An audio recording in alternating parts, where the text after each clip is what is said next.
கரூர் சம்பவத்தில் நாங்கள் உடனடியாக சென்றதை பற்றி சிலர் தவறாக பேசுவது மிகவும் கஷ்டமாக உள்ளது என திருச்சியில் பள்ளிக்கல்வித்துறை அமைச்சர் அன்பில் மகேஷ் பொய்யாமொழி செய்தியாளர்களுக்கு பேட்டியளித்துள்ளார். செப்டம்பர் 1ஆம் தேதி மிகப்பெரிய தீர்ப்பு டெட் தேர்ச்சி என்பது மிக அவசியம் என்று வந்தது. இது அனைத்து ஆசிரியர்களுக்கும் அதிர்ச்சி ஏற்படுத்தியது. அப்போது அனைத்து ஆசிரியர் சங்கங்களையும் அழைத்து இது குறித்து கருத்து கேட்கப்பட்டது. அரசு சார்பில் இது குறித்து சீராய்வு மனு உச்சநீதிமன்றத்தில் தாக்கல் செய்யப்பட்டுள்ளது. 2 ஆண்டுக்குள் ஆசிரியர் தகுதி தேர்வில் கட்டாயம் தேர்ச்சி பெற வேண்டும் என்று உத்தரவினை தொடர்ந்து மாணவர்களின் எதிர்காலத்தை பாதுகாக்கவும் பள்ளிக் கல்வி முறை சீர்குலைவதை தடுக்கவும் உச்சநீதிமன்றத்தில் பள்ளிக்கல்வித்துறை தமிழக அரசு சார்பாக மறு ஆய்வு மனுவை நேற்று மாலை தாக்கல் செய்துள்ளோம். இது ஆசிரியர்களை பாதுகாப்பது ஒரு புறம் இருந்தாலும் லட்சக்கணக்கான மாணவர்களின் கல்வியில் எந்த தடையும் ஏற்படாமல் பாதுகாப்பதற்காகவும் காரணம் கூறி இது தாக்கல் செய்யப்பட்டுள்ளது. ஆசிரியர்கள் டெட்டுக்கு தயாராவார்களா அல்லது மாணவர்களுக்கு பாடம் கற்பதில் கவனம் செலுத்துவார்களா என்ற மனநிலை உள்ளதை நாங்கள் எடுத்துரைத்துள்ளோம். நல்ல தீர்ப்பு வரும் என்ற நம்பிக்கை எங்களுக்கு உள்ளது என்றார். அரசு உங்கள் பக்கம் நிற்கும். நீங்கள் உங்கள் கல்வி பணியாற்றுங்கள். உங்கள் பாதுகாப்புக்கு என்னென்ன செய்ய வேண்டுமோ அதை நாங்கள் செய்வோம் என்றார். ஒற்றுமை மிக முக்கியம். ஒரு சிலர் பதவி உயர்வு சார்ந்த கோரிக்கைகளை வைத்து வருகிறார்கள். ஒரு சிலர் வாழ்வாதாரமே போகக்கூடிய நிலை இந்த டெட் தீர்ப்பில் உள்ளது.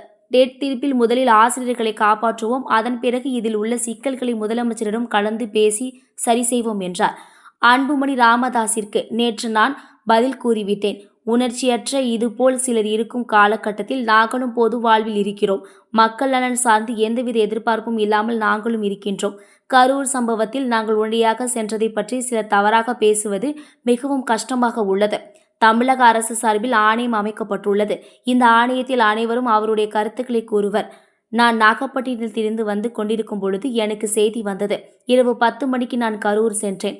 நம் கண் முன்னாடியே பிணவரை முன்பு பள்ளி மாணவர்கள் செத்து ஸ்ட்ரெச்சரில் தூக்கி வரும் பொழுது எந்த மனிதனாக இருந்தாலும் எந்த தலைவனாக இருந்தாலும் இறப்பின் பொழுது மனவேதனை இருக்கத்தான் செய்யும். அரசாங்கம் அன்பு கரங்கள் திட்டத்தில் அயல்நாட்டிற்கு வேலை செல்வது வரை கல்வித்துறையில் பல திட்டங்களை கொண்டு வருகிறோம். நீங்கள் எங்களுக்குத்தான் ஆதரவு தெரிவிக்க வேண்டும் என்று கூறவில்லை.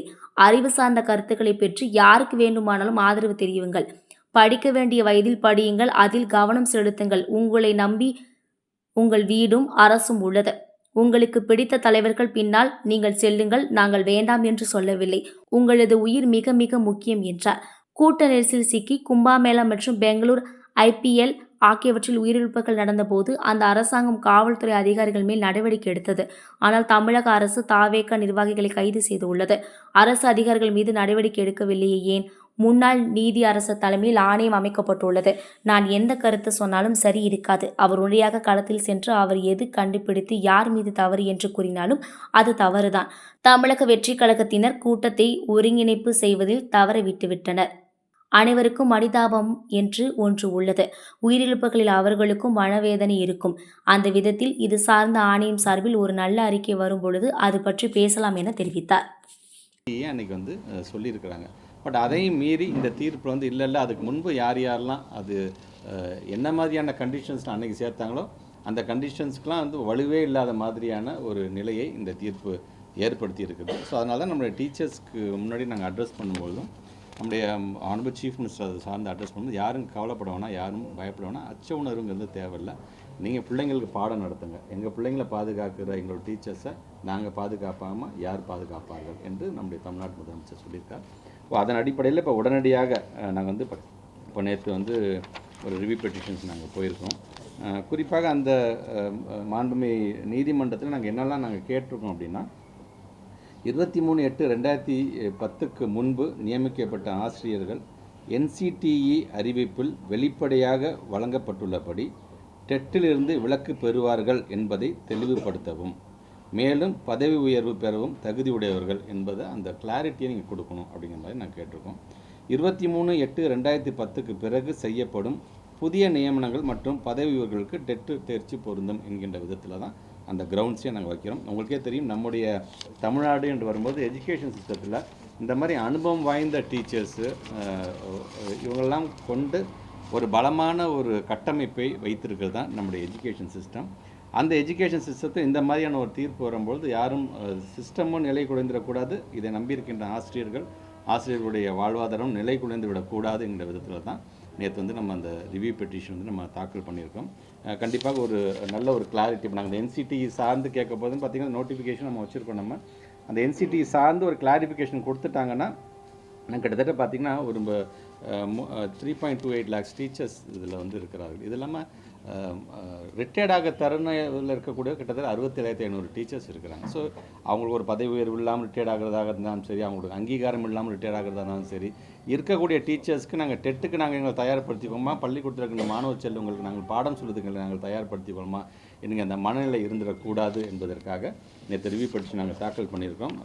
ஒரு நல்ல தீர்ப்பு வரும் என்கின்ற அந்த நம்பிக்கை எங்களுக்கு இருக்கின்றது. ஸோ நம்முடைய பத்திரிகைத்துறை ஊடகத்துறை சார்ந்த நண்பர்கள் மூலமாக நான் நம்முடைய டீச்சர்ஸ் ஃப்ரெட்டர்னிட்டிக்கு நான் வைக்கிற வேண்டுகோள், இந்த மாதிரி அரசாங்கம் உங்கள் பக்கம் நிற்கும். நீங்கள் எப்பொழுதும் போல் உங்களுடைய கல்வி பணியை நீங்கள் ஆற்றுங்கள்.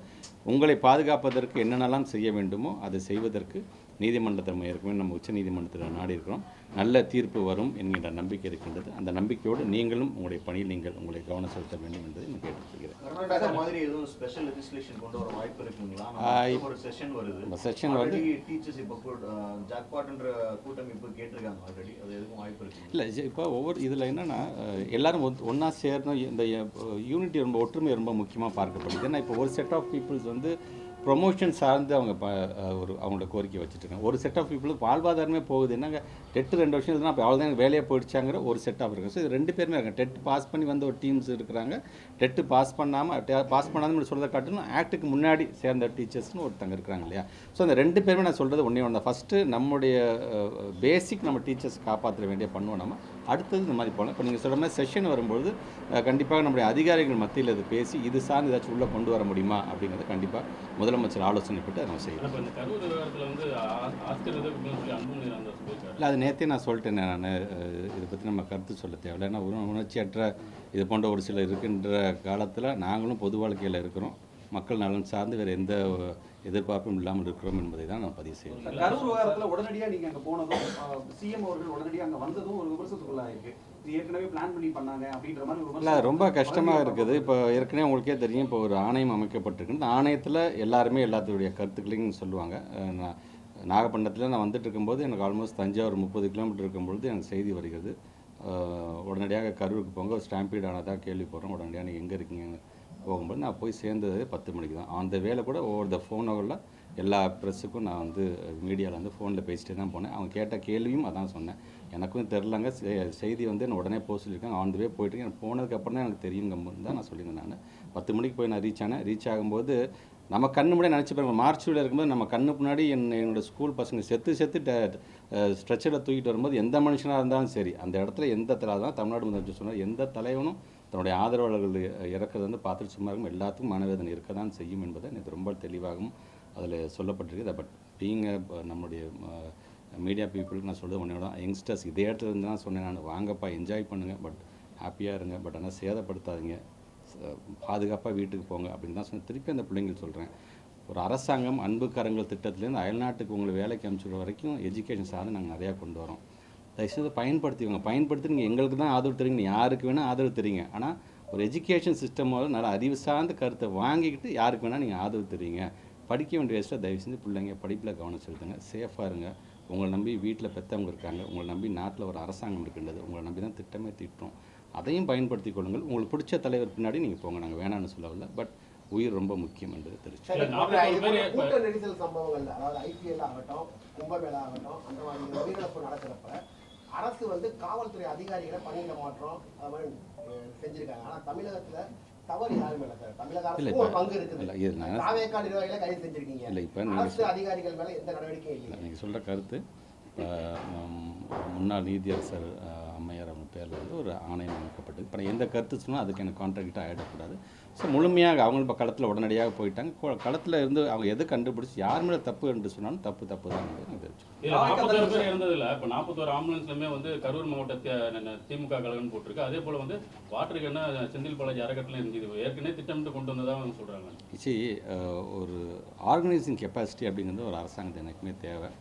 அந்த ஆர்கனைசிங் கெப்பாசிட்டியில் அவங்க வந்து அந்த இயக்கத்தை சார்ந்தவங்க தவற விட்டுட்டார்களோ என்கின்ற எண்ணம் தான் தோணும். பட் எல்லாத்துக்குமே மனிதாபிமானம் என்று உண்டு. எந்த ஒரு உயிரிழப்பு நடந்தாலும் எல்லாருக்குமே மனவேதனை இருக்கும், அவங்களுக்கும் அந்த மனவேதனை இருக்கும் என்பதை நானும் இருக்க வேண்டும் என்று நான் எண்ணுகின்றேன். ஸோ அந்த விதத்தில் இது சார்ந்து ஒரு நல்ல ஒரு அறிக்கை வரும்பொழுது அது சார்ந்து நம்ம பேசுவோம். சமூக வலைதளங்களில் பேசுகிறவங்களுடைய குழுவை நெருக்கிறதுக்கு தான் திடீர்னு